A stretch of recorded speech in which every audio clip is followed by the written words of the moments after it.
Hi guys! Welcome back to my YouTube channel Watched by Ashley. Today I wanted to go over a film that I really enjoyed and highly recommend to you. That film is KIMI. KIMI is available on streaming services HBO Max and Crave if you're in Canada.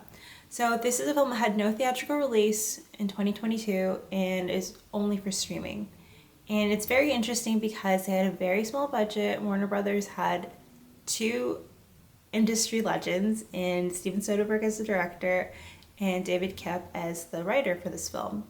So Soderbergh is known for films such as Aaron Brockovich, Traffic, Contagion, the Oceans franchise, so he's definitely a veteran in the industry.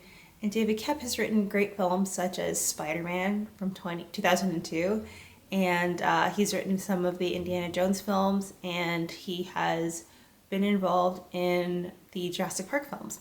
So definitely very experienced, and they only had a budget of $3.5 million, yet they were able to provide Warner Brothers with a film with a 92% score on Rotten Tomatoes, which is very impressive. And part of that credit is also given to Zoë Kravitz, who is the star of this film. There aren't a lot of big actors, or actually she's the only big actor in the film, so there isn't anyone to distract you from her performance, and she really carries the film.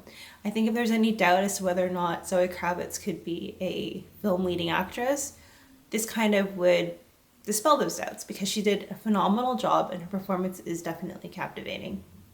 So I won't go too deep into the plot because I do want you to watch the film, so I don't want to spoil it for you. But high level, KIMI is about a virtual assistant that helps you with your day-to-day tasks. So it's integrated into your home similar to Alexa. Kimmy? I'm here. What time is it? It's 7:26 a.m. Pacific Daylight Time. Gonna be late. So if you needed a task done, like let's say putting together a grocery list, and you said, hey Kimmy, please add soda to my grocery list. Okay, so Kimmy would typically put together that list for you, but let's say there's an error, and for some reason Kimmy doesn't understand that soda and pop are the same thing. What will happen is an error will be triggered and sent to an engineer in the company, and they'll review the audio and see that pop and soda are the same thing, so they'll rewrite the code, so if you ever say soda again, it will know that you mean pop.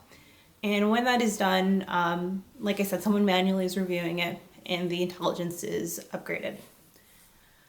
So in this case, our main character, Angela Childs, is one of those engineers, and she ends up listening to an audio file, an error file that's sent to her. And when she's listening to the file, she hears that crime is being committed. And this puts her in a dilemma that tech companies are actually facing right now. Whether or not your privacy should be respected over reporting something to the authorities. You could see this with the Ring doorbells in the United States. It's come out recently that they've been actually sending information to the police without the express consent of the owners of the Ring doorbells. So that kind of ties into what happens in this story. It's like, what should your privacy be respected more than the responsibility of reporting a crime? So our main character, Angela, she tries to get her higher ups involved, but no one really wants to hear what's happening or help her. So she has to leave the house. And that's a very important detail because this is during the COVID-19 pandemic. And she's been working from home for months. She hasn't had to step out of her house at all. She gets her groceries delivered to her. She has her food delivered to her. If she wants Uber Eats or something like that. She does everything from home. Even her boyfriend just comes to her house. Like, she doesn't have to leave the house for anything. But it's gotten to the point where people are getting concerned for her and she actually has anxiety. So the fact that she has to file a police report requires her to leave the house, and she is crippled. Like, she doesn't think she can do it. Like, her OCD kicks in. Like, it's just a big daunting task for her. And I found that to be very relatable because a lot of people were stuck working from home and worried about COVID and going outside and the germs and over sanitizing your hands and all of that. So I found the first act to be carried by its relatability for people who work from home or know someone who never left the house for months on end. So that was very nice. It was well done. It was done tastefully, so that was great. And the plot progresses. You see what kind of obstacles she faces in trying to bring light to the situation. And it's very well done, well written, well paced. So like I said, I definitely recommend it. What I will say is the ending was really surprising in a sense that it wasn't half baked. I'm so used to films that are made for streaming platforms, that they have half baked endings that kind of give them wiggle room if they want to do a sequel or a spin-off. And an example of that would be Extraction. I know it's kind of like they had a big star, but it didn't really need to have a sequel. And I feel like it kind of suffered in the end because they left that open area for that sequel. This movie doesn't do that. It gives you a lot of satisfaction in the ending. It gives the character closure. It gives the audience closure. It was just really well handled. And I really appreciate that they didn't sacrifice the integrity of the movie for having wiggle room for anything else. So definitely spot on, like I said, very great storytelling.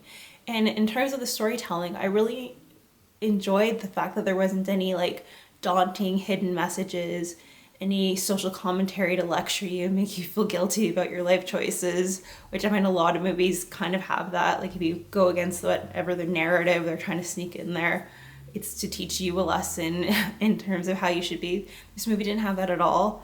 I was apprehensive because of the blue hair. I thought she was going to be like a uber feminist, but she wasn't. She was just someone who had blue hair. And it was just really refreshing to not have the movie cluttered with other things, and I really enjoyed it. And I do think that's why it has such a great score on Rotten Tomatoes. It's because it was just really good storytelling, really great acting, and in terms of the direction, like I said, it's like he was able to make a great film on a budget of only $3.5 million. So at the end, I would definitely recommend it. It's worth your time. You're not going to feel like you wasted your time at all. If you've seen the film, please leave me a comment below and let me know what your thoughts were. And please like and subscribe, and I'll see you next time. Take care. Bye.